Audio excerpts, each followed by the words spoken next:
عربيا دائما قدم نادي الوداد المغربي مدربه الجديد رولاني موكوينا المدرب السابق لفريق سان داونز الجنوب افريقي. قراءة في آفاق وطموحات موكوينا مع النادي الأحمر بتقرير مراسلنا الأخضر النوالي. نتابع. استقر رأي الوداديين على الارتباط مع المدرب الجنوب افريقي رولاني موكوينا في مهمة الاستثمار في مرحلة جديدة يتوخى من خلالها الأحمر استرجاع صيته المحلي والقاري.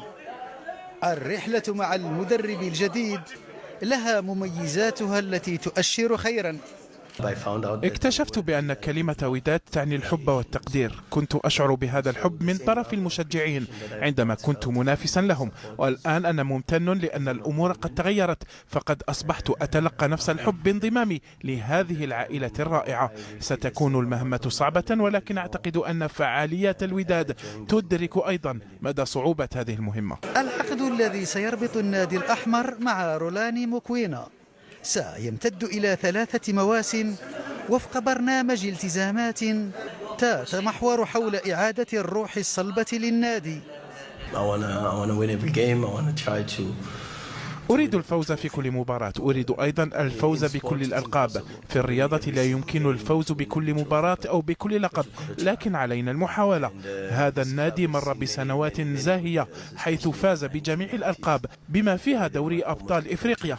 نأمل أن نعمل سويا من أجل إرجاع النادي إلى توهجه، ليس على الصعيد المحلي فحسب بل أيضا على الصعيد القاري، ولم لا ترك بصمة على الصعيد العالمي. موكوينا على فهم عميق بالوداد ومواصفاته ومضامينه من خلال الحوارات الكروية العديدة التي جمعتهما، وهو يشرف على نادي سان داونز، وهو ما سيوفر سلاسة في التواصل بينهما.